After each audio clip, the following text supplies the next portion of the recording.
Em nome do Pai, do Filho e do Espírito Santo. Amém. Louvado seja nosso Senhor Jesus Cristo e para sempre seja louvado. Senhor, meu Deus, obrigada por este momento contigo. Obrigada por tua presença constante na nossa vida. E peço que abra nossos olhos, nossos ouvidos, nosso coração e nossa boca, para que a sua presença seja plena neste momento de refletirmos tua palavra. Olá, meu irmão, minha irmã, ainda um pouco tarde, mas ainda em tempo. As leituras que a igreja nos traz hoje estão, na primeira leitura está em Oséias, capítulo 10, versículos de 1 a 3, 1 a 3, 7 a 8 e 12. O Salmo 104, 105, com o refrão: buscai constantemente a face do Senhor. Repete aí, por favor. Buscai constantemente a face do Senhor. E o Evangelho está em Mateus 10, do 1 ao 7. E o Espírito Santo, que não perde tempo quando a gente se coloca ao dispor, né? Já nos cutuca, já nos dá aquele chacoalhão, aquele sacode, aquele acorda e nos diz. Essa faz parte da primeira leitura e eu quis copiar exatamente como Deus mandou o profeta falar. É tempo de buscar o Senhor. É tempo de buscar o Senhor. É tempo de buscar o Senhor. É tempo. Meu Deus, quando nós vamos colocar na nossa cabeça que é tempo de buscar o Senhor, buscar plenamente, não só no que me agrada, mas buscar plenamente. A primeira leitura, o profeta Oséias vai nos falar, vai continuar nos dizendo, né, nos contando sobre esse momento em que ele exorta Israel para que eles abandonassem o pecado, né? E a palavra fala assim que Israel crescia, era abundante, grandes produções, muita riqueza, mas vem aí um grande problema. Eles tinham um coração dividido, eles eram hipócritas. O que é esse coração dividido? Sabe quando a palavra fala assim, eu não posso atender a dois deuses? Eu não posso atender ao bem e ao mal? Eu não posso servir a Deus e a Satanás? Eu não posso? As dicotomias, muitas vezes a gente não percebe, mas elas nos exigem tomar uma posição. E um coração dividido é um coração que é mais fácil eu abandonar Deus e ficar com meu próprio ego do que abandonar meu ego e ficar com Deus. Eita! O que é mais fácil para nós? Para você, uma reflexão aí, porque agora eu estou aqui pensando isso para mim. É mais fácil eu abandonar o meu ego, as minhas convicções próprias, a minha ousadia própria de achar que sou eu que faço tudo e confiar em Deus? É mais fácil abandonar tudo isso e confiar em Deus? Ou é mais fácil eu abandonar Deus, que tantas vezes nos exige determinadas posturas que às vezes a gente não quer tomar? Eu sou capaz de abrir mão do meu ego, confiando que Deus é aquele que sabe o meu caminho? Então essa já fica uma reflexão do que é um coração dividido. Quando a gente escuta, eu vejo nos dias de hoje as pessoas queixarem de crise de ansiedade, de pânico, de tantas coisas deste mundo. E eu fico sempre pensando, claro que eu não estou dizendo que é isso, mas eu fico sempre refletindo. Será que esses sintomas que andam ganhando diagnósticos, né? Elas não vão refletir nesse meu abalo quando o meu inconsciente tenha certeza de que eu, por minhas forças, não consigo. Ao passo que, na minha consciência, eu quero confiar em mim porque eu não creio em Deus. É só uma reflexão, mas é uma observação. Quanto mais afastados de Deus, mais angustiados ficamos, porque nossa individualidade é fraca. E aí então o povo chega ao ponto de enfrentar o próprio rei, quer dizer, a autoridade daquele que conduz, ela é destituída, como já tinha sido destituído antes, né? Como Deus já tinha sido destituído deles, para eles, e eles adoravam bezerros. Se alguém destituiu Deus da sua vida, ele pode destituir qualquer pessoa. Pode ter certeza disso. Então, o próprio rei, ele estava sendo confrontado. E aí a palavra fala, Samaria está aniquilada. É o fim. Uma casa, não fala lá na palavra, uma casa dividida não subsistirá. É o coração dividido. Ele cai, ele adoece, porque não podemos viver nessa divisão. Essa divisão que separa, que me separa de Deus, eu e Deus. Isso nos traz muitos problemas. Então não adiantava Israel crescer e prosperar. O destino disso não era louvar a Deus. Era idolatrar a si mesmo, como aquele que foi quem fez toda aquela prosperidade. E quando eu não louvo a Deus por tudo que Ele faz na minha vida, eu não estou dando crédito a quem verdadeiramente é o dono da vida. Então, e aí então o profeta vai falar, né? É a boca de Deus falando, e voltamos nesse tema aqui, né? Da lei da semeadura, da causa e consequência. As leituras estão nos despertando para isso. Semeai justiça e colhereis bondade em proporção. Conforme eu semear, eu vou colher. Lavrais novas terras, nós vamos fazer essa referência aqui no Evangelho. Lavrai novas terras, busque novos caminhos, novas terras mesmo para o plantio. Avance. O Evangelho vai falar do ide, né? Buscai novas terras. E aí, a frase que o Espírito Santo marcou muito forte hoje. É tempo de buscar o Senhor. Quando o Evangelho fala ide, a primeira leitura fala lavrai novas terras. É tempo de buscar o Senhor. Entende a ligação das leituras? E o Salmo é a cola que liga, né? O cimento entre as duas leituras que diz buscai constantemente a face do Senhor. Se eu busco o espelho para olhar a minha imagem, eu estou dando crédito errado.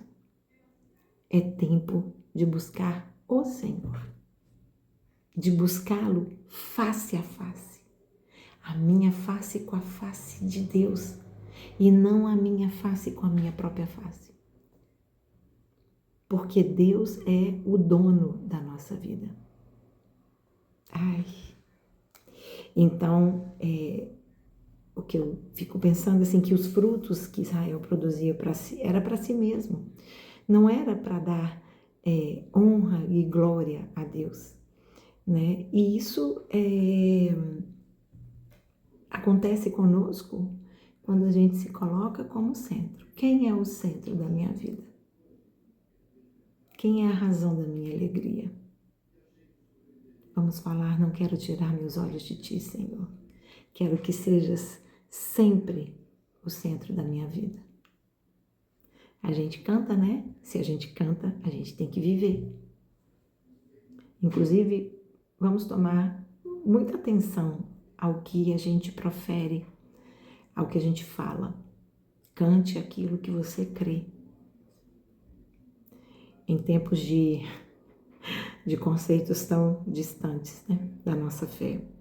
Então, Deus fala, Deus dava tudo a eles, mas eles não destinavam toda a abundância que Deus dava a eles, eles não destinavam essa graça para louvar a Deus.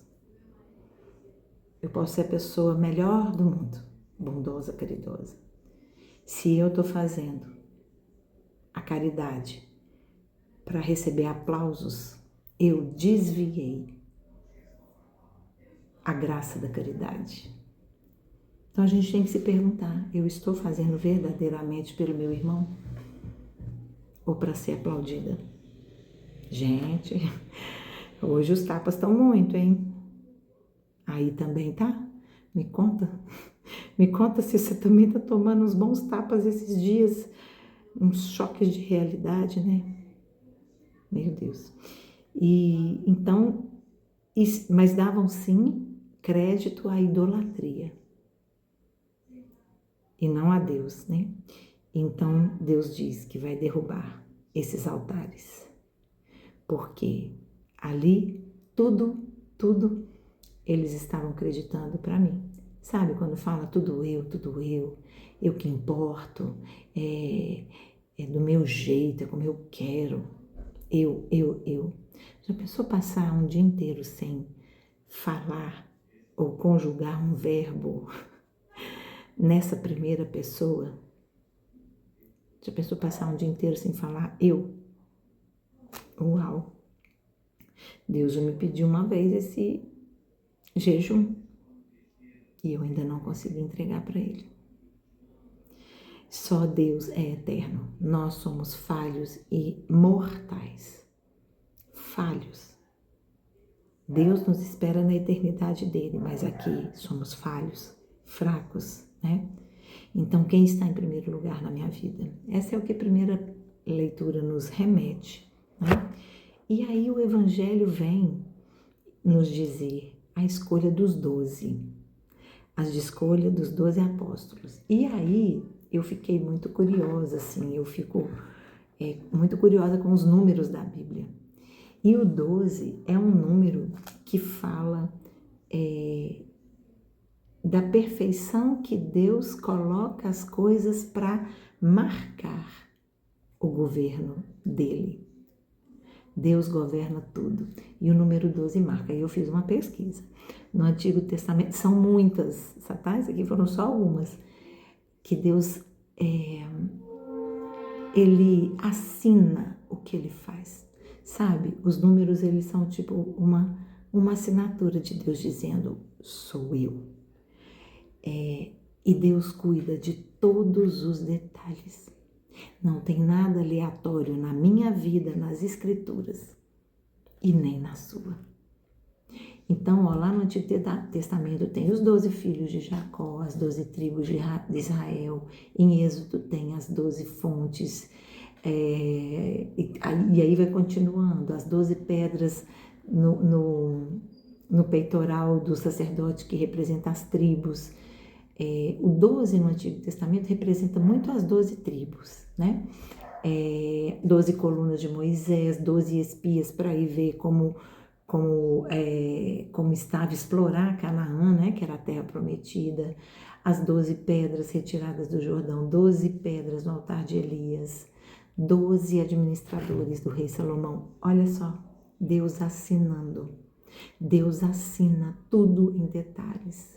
Eu peço muito a Deus para me ajudar a ver as assinaturas dele diante de mim, né? Nas coisas. E eu sempre falo, Deus assina tudo. Às vezes meus olhos não estão prontos para ver, mas Deus assina. No Novo Testamento, então, a gente com os 12 discípulos.